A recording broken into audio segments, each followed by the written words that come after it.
Este Poder Judicial liberó al asesino de Paola Buenrostro y al agresor de Natalia Lane. Por culpa de jueces corruptos, cada día crece la transfobia que se ha incrementado este año en 50%. Por favor, por eso la población trans diputada está a favor de esta reforma. Clemente. La Suprema Corte se convirtió en defensora de las élites, de la oligarquía, de los poderosos, de la comentocracia, de la derecha.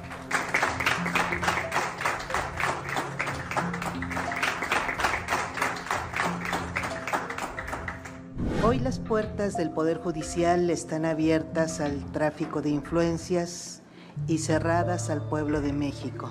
Para nuestra población, la justicia en México es cara, elitista, desgastante, humillante, lenta, inaccesible, inentendible, abusiva, misógina, racista, clasista, corrupta, parcial.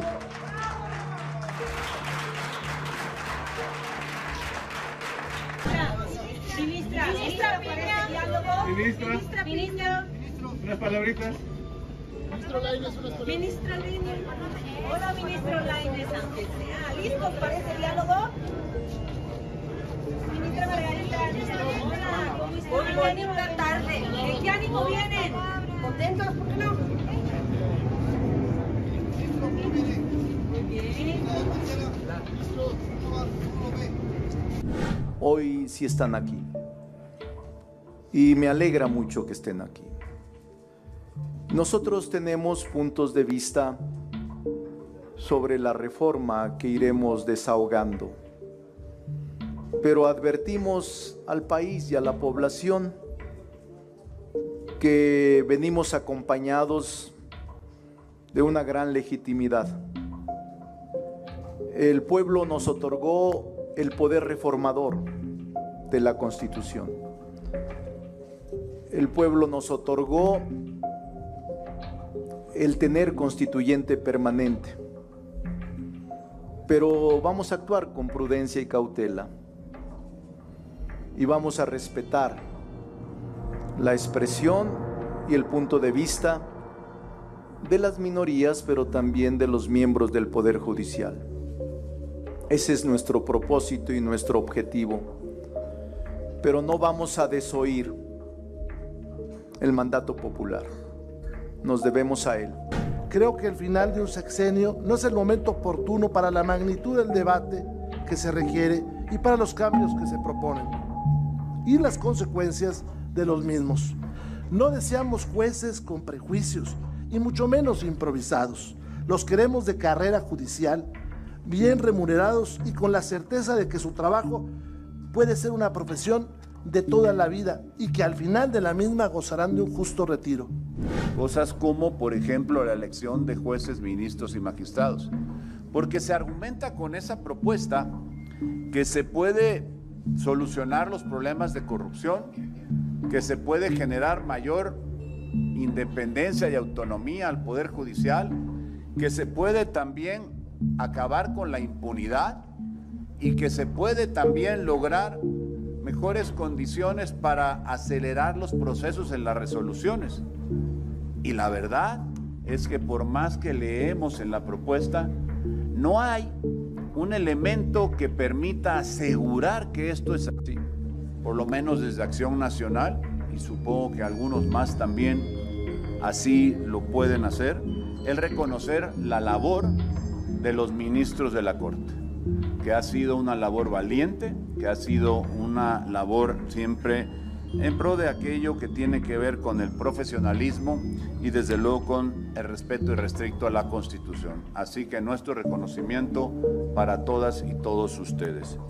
Lo mismo para magistrados y jueces, que los hay en todo el país, probos, honestos y que por supuesto dan la cara por las mejores soluciones que se plantean ante ellos en los distintos tribunales. No es una reforma, es una revolución al Poder Judicial, porque estamos planteándonos un esquema que no existe en ningún lugar del mundo. La elección por voto universal, secreto y directo de todas las integrantes, todas las personas integrantes del Poder Judicial, jueces, mujeres y hombres, magistrados, magistradas, ministros, ministras, porque le estamos devolviendo al soberano, al pueblo de México, el control a través del voto de los tres poderes de la República, el Ejecutivo, el Legislativo y el Judicial. Sí es una determinación tomada el 2 de junio por el pueblo de México que nos ha dado el mandato de que se elijan los integrantes del Poder Judicial por el voto. Sí es un mandato de que se reduzca la Corte, de que desaparezcan las pensiones vitalicias, de que se ajuste al marco constitucional, de que ningún funcionario o funcionaria público gane más que el presidente de la República. Si es un clamor, el pueblo de México tiene hambre y sed de justicia. Nosotros no queremos controlar al Poder Judicial y me refiero a nuestro movimiento. Nosotros queremos justicia. Nosotros queremos un Poder Judicial independiente. Nosotros queremos jueces, mujeres y hombres probos, honestos, comprometidos con dar la razón a quien la razón. Las puertas del Poder Judicial están abiertas al tráfico de influencias y cerradas al pueblo de México. El Poder Judicial es independiente de la ciudadanía, no de los poderes fácticos. No es una apreciación subjetiva. De cerca de 258,000 tesis aisladas y de jurisprudencia vigentes, solo 195 se refieren al derecho a la salud, 70 al derecho a la educación, 30 al derecho a la vivienda y apenas 13 al derecho al agua. En contraste, se han emitido 12,845 tesis sobre impuestos y proporcionalidad tributaria, 1,387 sobre el derecho de propiedad privada y 891 sobre el libre mercado, que incluso llega a considerarse derecho humano. ¿Es este el Poder Judicial que necesita el pueblo mexicano? Yo creo que no. Cualquier reforma que se apruebe tiene que servir para que cumpla su única misión, garantizar justicia. Hasta hoy ha fracasado en esa... Me parece que la implementación de ese cambio trascendental, como se propone, es decir, sustituir en un solo momento a más de 1,600 personas juzgadoras federales, además de la totalidad de las ministras y ministros de la Suprema Corte de Justicia de la Nación, generaría un desajuste importante en el funcionamiento e integración de los órganos impartidores de justicia federales. Por lo anterior, me permito hacer la sugerencia en el sentido de que esa sustitución pudiera hacerse de manera gradual, escalonada, atendiendo a las vacantes que naturalmente se van presentando. Ha de mantenerse el voto popular. Considero que este debería de fungir como un medio para evaluar el desempeño y decidir definitivamente sobre la permanencia de las personas juzgadoras, pero no para reemplazar los concursos de la carrera judicial que permiten acceder al cargo mediante el mérito, mediante la honradez y el profesionalismo de sus aspirantes. Considero que la elección, pues mi punto de vista personal, por votación popular no es la solución a los problemas que aquejan al Poder Judicial Federal, y permítanme ponerlo sobre la mesa como tema de discusión. Yo temo que esta propuesta pueda agravar drásticamente estos problemas. Discúlpeme, lo digo con todo respeto, pero me rehúso a creer que 30 años después este sistema solo haya traído como resultado corrupción, ineficiencias, impunidad o tráfico de influencias. Sigo convencido que la mayoría de las personas juzgadoras, así como los demás integrantes de la carrera judicial, incluye actuarios, oficiales, secretarios, son mexicanas y mexicanos mayoritariamente honestos, competentes, que están ahí por méritos y dan su mejor esfuerzo para impartir justicia. La elección progresiva, sobre la que gira mi propuesta, consiste en la aplicación de elecciones populares sucesivas para ir cubriendo en forma escalonada aquellos cargos que queden vacantes por distintos motivos, renuncia, muerte, retiro o cualquier otra causa. Tales posiciones se irán ocupando gradualmente por medio de la elección directa, que a su vez garantice los elevados estándares de calidad de quienes sean postulados. Toda reforma constitucional, por su trascendencia, impone un estudio profundo, la mayor serenidad en su planteamiento, esfuerzo y talento de sus promotores. Debe siempre dar el tiempo necesario. La prisa no es un buen consejero. Los límites impuestos a la sobrerepresentación no son casuales. Con esos precisos perímetros numéricos, 300 para ser exacto, se aseguró que ninguna fuerza política por sí misma pueda reformar el texto constitucional. Es decir, que siempre debe hacerlo con la concurrencia de la oposición complementaria que le dé la legitimación y fuerza que requiere toda norma fundamental. Creo, desde luego, en la carrera judicial. Empecé como mecanógrafo en un tribunal y he ido ascendiendo, gracias a la carrera judicial, hasta llegar al honroso cargo de presidente de la Suprema Corte de Justicia de la Nación y del Consejo de la Judicatura Federal. Porque, insisto, para mí la carrera judicial es la que garantiza la independencia de los juzgadores. Y hablo desde mi punto de vista, perdón que lo diga, pero yo empecé como mecanógrafo, como les decía, vengo de una familia, digamos, humilde. Mi abuela era una indígena maya de un pueblo de Yucatán, Ticul. Mi abuelo materno era un conductor de tranvías aquí en la Ciudad de México. Nunca hemos sido gente rica, ni mucho menos influyentes desde el punto de vista como lo conocemos. Señoras y señores legisladores, el paso veloz ante modificaciones estructurales solo puede dar entrada a problemas mayores.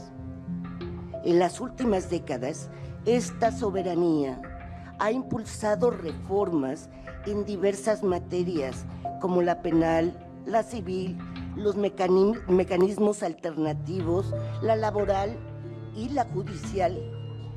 Cada uno de estos cambios ha requerido amplitud temporal y gradualidad.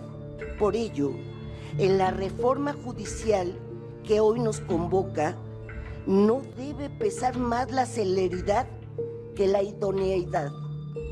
Las víctimas y quienes acuden al sistema de justicia merecen personas juzgadoras honestas, con vocación de servicio, empáticas y capacitadas. Hace unos años, ante esta situación tan grave de la justicia y en particular del Poder Judicial Federal, con el apoyo del presidente Andrés Manuel López Obrador y de la mayoría de las fuerzas políticas de este Congreso de la Unión, se llevó a cabo una reforma judicial con y para el Poder Judicial, una autorreforma del Poder Judicial que fue muy importante y que dio resultados mientras se tuvo la voluntad de que los diera.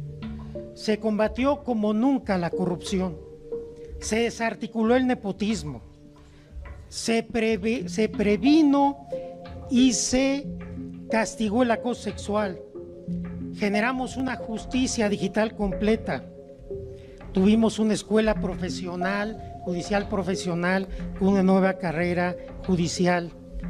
Se generó un auténtico instituto de la defensa pública y, lo más importante, se generó una política de igualdad y paridad de género. Lamentablemente, en enero de 2023 se tomó otra decisión y la decisión fue: destruyamos todo lo que se hizo y confrontémonos con los otros poderes del Estado. Y entonces se dejó de combatir la corrupción, se regresó al nepotismo como cultura, se quitaron las políticas de paridad de género y de igualdad, la escuela judicial volvió a ser el club de amigos y el Instituto de la Defensoría Pública, el patito feo del Poder Judicial. Pero sobre todo se acrecentó la lejanía con el pueblo de México. La Suprema Corte se convirtió en defensora de las élites, de la oligarquía, de los poderosos, de la comentocracia, de la derecha.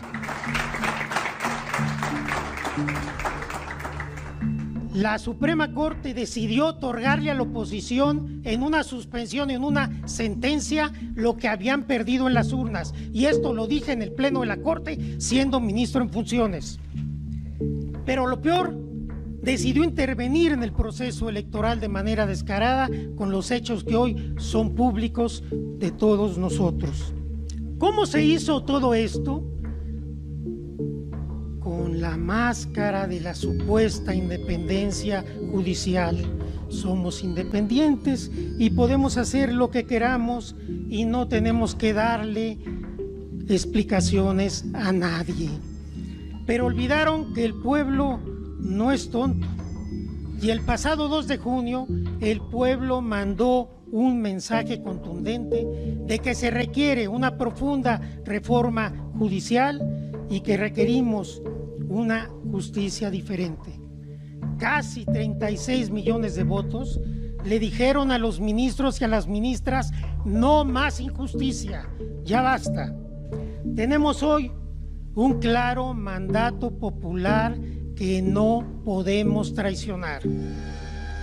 Más de 35 millones de mexicanos y mexicanas, casi 36 millones de votos, votaron por el Plan C y porque las mexicanas y mexicanos elijamos a nuestros jueces y juezas en las urnas mediante el voto popular. La justicia no es un privilegio, la justicia es un derecho. Devolvamos la justicia a quien le pertenece, al pueblo de México, para que por fin sea una realidad la máxima de todos los derechos para todas las personas. Muchas gracias. Muchas gracias, ministro. Gracias por ver nuestros videos. Suscríbete y activa la campanita para llegar a más personas.